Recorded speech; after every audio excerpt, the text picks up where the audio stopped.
Graça e paz, amados. Bom dia. 34ª devocional, quinta-feira, dia 2 de julho. Estamos no nosso 4712. Glória a Deus. Vamos avançando no nosso tempo de meditação, de devocional. E eu gostaria que você se preparasse para a palavra de hoje, porque tem 5 pontos importantes para nós meditarmos. Vamos orar então? Uma vez que temos coisas importantes do Senhor para nós nesta manhã. Pai, em nome de Jesus, traga agora sobre o nosso coração a revelação que precisamos para termos um dia abençoado, para nos alimentarmos da Tua Palavra e crescermos no conhecimento do Senhor. Protege agora a vida dos Teus filhos, das Tuas filhas, trazendo graça e poder sobre eles, para que eles possam vencer todo dia mal. Nós Te agradecemos pelo Teu amor em nome de Jesus. Amém. Amém? Vamos ler a Palavra de Deus? Nós estamos no livro de Marcos, capítulo 14, estamos terminando o livro de Marcos, hein? Vamos ver se a gente termina o nosso livro de Marcos no tempo da nossa devocional. Eu vou ler com vocês a palavra de Deus, então, a partir do versículo 12, que diz assim: E no primeiro dia da festa dos pães asmos, quando se fazia o sacrifício do cordeiro pascual, disseram-lhe seus discípulos: Onde queres que vamos fazer os preparativos para comeres a Páscoa? Então enviou 2 dos seus discípulos, dizendo-lhes: Ide à cidade, e vos sairá ao encontro um homem trazendo um cântaro de água. Seguiu e dizei ao dono da casa onde ele entrar, que o mestre pergunta: Onde é o meu aposento no qual hei de comer a Páscoa com os meus discípulos? E ele vos mostrará um espaçoso cenáculo mobiliado e pronto. Ali fazei os preparativos. Saíram, pois, os discípulos, foram à cidade e, achando tudo como Jesus lhe tinha dito, prepararam a Páscoa.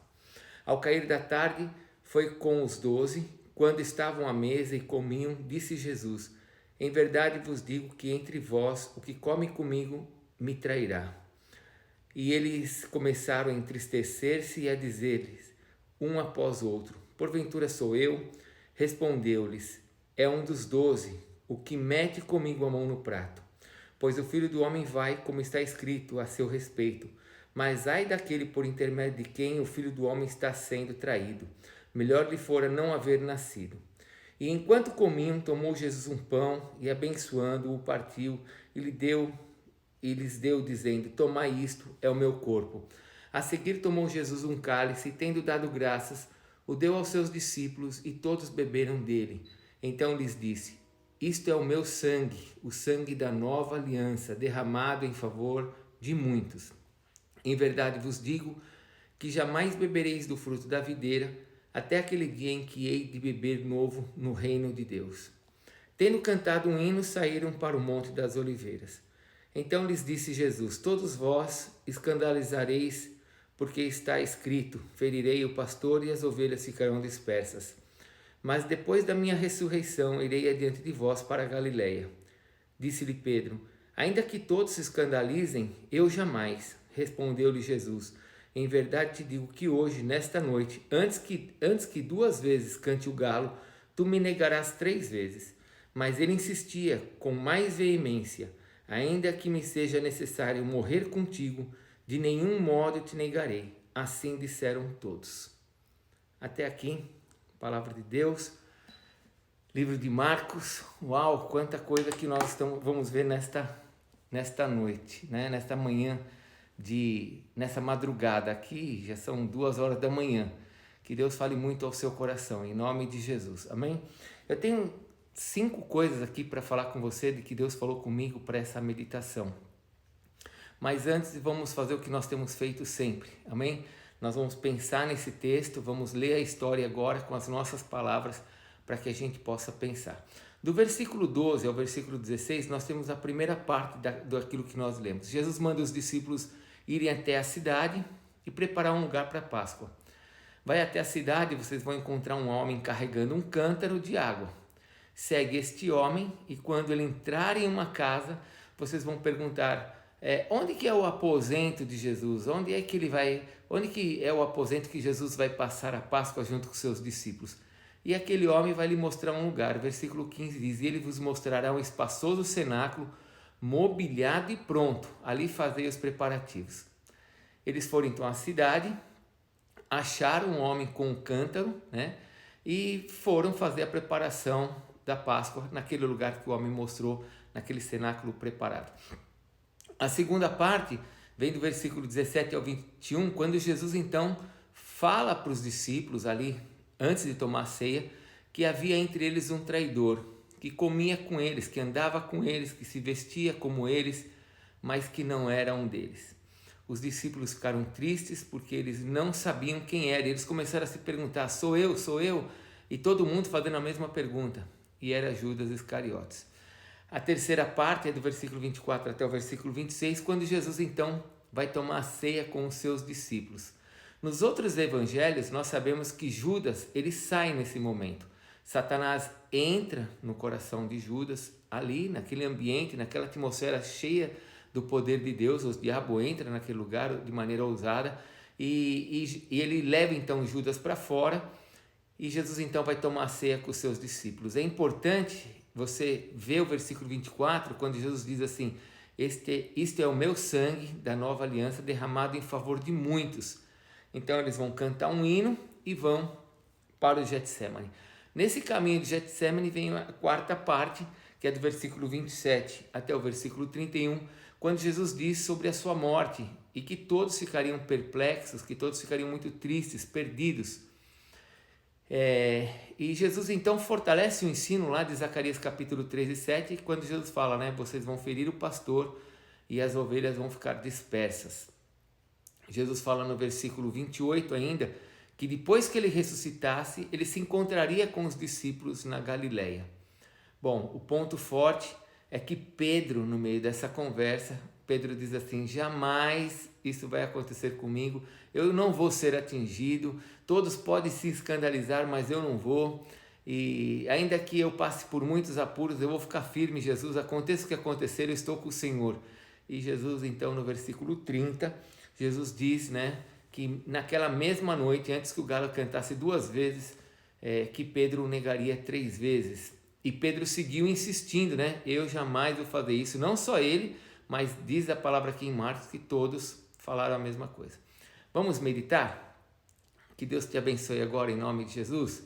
Primeira coisa para nós meditarmos. Olha, ninguém sabe o nome deste homem que preparou o cenáculo, que já estava com o cenáculo preparado, mas ele se moveu segundo o propósito de Deus. Seu coração estava alinhado com o momento, o cenáculo estava preparado. No versículo 15, Jesus disse que este homem mostraria um espaçoso cenáculo mobiliado e pronto para eles ali fazerem os preparativos. Não é lindo isso, pessoal? Medita nisso. Ninguém sabe o nome deste homem e ele fez parte dos projetos de Deus para aquele momento. Ninguém sabe o nome dele, ninguém sabe quem ele é, mas ele estava alinhado com o reino. Você já pensou nisso? Que talvez ninguém nunca venha saber teu nome no meio das multidões, ou você venha a ser conhecido como os apóstolos, mas que lindo será quando as pessoas saberem que você fez parte das direções de Deus, não é verdade? Não é isso que nós estamos fazendo como Igreja Resgate? Buscando as direções de Deus? Não é isso que você faz quando está fazendo parte do mover da igreja? Preparando as direções de Deus para a nossa igreja e assim abençoarmos toda a nossa cidade? Então medita nisso. Você está preparando um lugar para aquilo que Deus quer fazer através da sua vida? O cenáculo estava pronto, o lugar estava pronto. Você está pronto, você está preparando esse lugar? Lindo, né? Segunda coisa para meditarmos é no versículo 18. Quando eles estavam à mesa e comiam, Jesus disse assim, olha, eu quero dizer para vocês que um dentre vocês, versículo 18, né, que come comigo, me trairá. O ponto aqui não é Judas. Judas é o traidor. Glória a Deus, porque é verdade que a Bíblia nos ensina que muitas pessoas fracassadas, que não colaboram com o reino e ainda destroem as coisas do reino, caminham no meio da igreja. Isso é verdade, né? Mas também é verdade que é um só. É muito maior o número daqueles que avançam, daqueles que fazem as coisas certas. Eles eram em 12, um fracassou, 12 avançaram. O cristianismo nunca perderá para as trevas. O cristianismo nunca perderá para as trevas. Acredite nisso. ainda que exista um sempre remando contra, os outros 11 avançarão. Então, que você seja um desses 11, né? Que você possa meditar que você está avançando e não remando contra. Terceira coisa para meditar. No versículo 24, Jesus disse, né? Este é meu sangue, o sangue da nova aliança, derramado em favor de muitos. Olha a palavra, derramado em favor de muitos. A ceia nos mostra uma terceira coisa para a gente meditar, que muitos não participarão do reino. É verdade que muitos vão participar, mas muitos não. O sangue é derramado em favor de muitos. Jesus fala que seu sangue representava uma nova aliança, que estava sendo derramado em favor destas pessoas, mas nem todos. Então nós precisamos pregar a palavra de Deus. Você precisa meditar nisso. Você está levando a salvação para as pessoas. Essa salvação está disponível para todos, mas ela precisa ser anunciada, senão as pessoas não entenderão disto. Isto é meu sangue, disse Jesus, o sangue da nova aliança. As coisas velhas da religião têm que ficar para trás, que foi derramado por muitos, não é para todos, é por muitos. Por isso que você precisa pregar. Lá em Mateus capítulo 7, versículo 13, Jesus disse assim: entrei pela porta estreita, largue a porta espaçoso, o caminho que conduz para a perdição, e são muitos que entram por ela. Porque estreita é a porta e apertado o caminho que conduz para a vida, e são poucos os que acertam.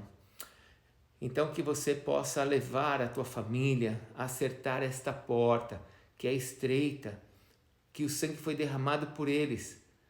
Pregue a palavra. O caminho é largo e é fácil para as pessoas se perderem, mas nós temos um caminho, e esse caminho é Jesus Cristo, o único caminho.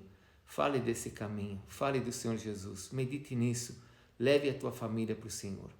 Tem a quarta coisa para nós meditarmos, correndo.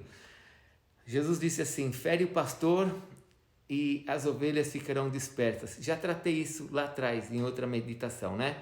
O ataque sempre será sobre o líder. Fere o líder e as ovelhas se dispersarão. Então a estratégia de Satanás sempre vai ser colocar pessoas perto de você para destruir as proteções que Deus colocou sobre a sua vida. A esposa que destrói a honra do seu marido, destrói a sua proteção. O marido que destrói a honra da sua esposa, destrói a sua proteção. Os filhos que destroem a honra dos seus pais, destroem as suas proteções. As ovelhas que destroem os seus pastores e as suas igrejas, destroem as suas proteções. E isso quer dizer que elas vão ficar dispersas. Sem proteção, se perdem. Se você deixar Satanás destruir as proteções que Deus colocou sobre a sua vida, você ficará desprotegido. Essa é a estratégia do diabo. Honre as proteções que Deus colocou sobre a sua vida. Honre sua família, sua igreja, seu pastor. Você pode até não concordar, mas não destrua o que Deus colocou sobre sua vida como proteção. Amém? A quinta e última coisa para nós meditarmos na sua palavra. Glória a Deus, hein? Jesus disse para Pedro: Pedro, você vai me negar. E Pedro disse assim: eu não vou negar. E Jesus disse: eu conheço as tuas fraquezas, Pedro. Você vai me negar hoje antes que o galo cante 2 vezes. Mesmo que você se ache forte e mesmo que você ache que você sabe muitas coisas, entenda que o Senhor te conhece. Entenda que existem muitos ensinos na palavra de Deus exatamente para nos ensinar como nós devemos agir por causa das nossas fraquezas. Deus te conhece. Não adianta você dizer: eu consigo, eu sou diferente, se eu beber um pouquinho não vai me fazer mal, é uma mentirinha. Quando eu disse que uma coisa é ruim, é ruim. Quando o Senhor Jesus disse isso é uma tentação, acredite. Se você passar por tentações, você vai ficar em apuro. É a mesma coisa quando ele diz sobre julgo desigual, quando ele fala que casamento de crente com não crente não vai dar certo, acredite. Quando o Senhor fala sobre sociedade de crente com incrédulo, acredite, não vai dar certo. Quando ele diz que se nós ficarmos perto de pessoas que são fermento, isso vai nos prejudicar? Vai nos prejudicar, acredite. Jesus sabe quem nós somos. Por isso que no Salmo 1 diz, né? Bem-aventurado, o que diz o Salmo 1? Bem-aventurado é aquele homem que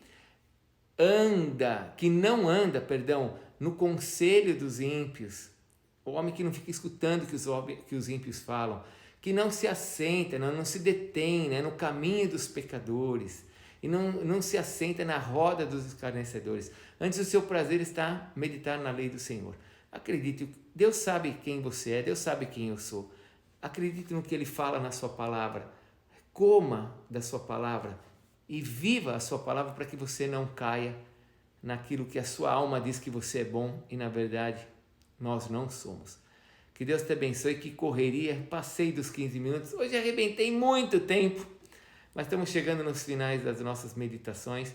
Que Deus te abençoe e que você possa beber dessas 5 palavras para este dia. Graça e paz, tenha um bom dia.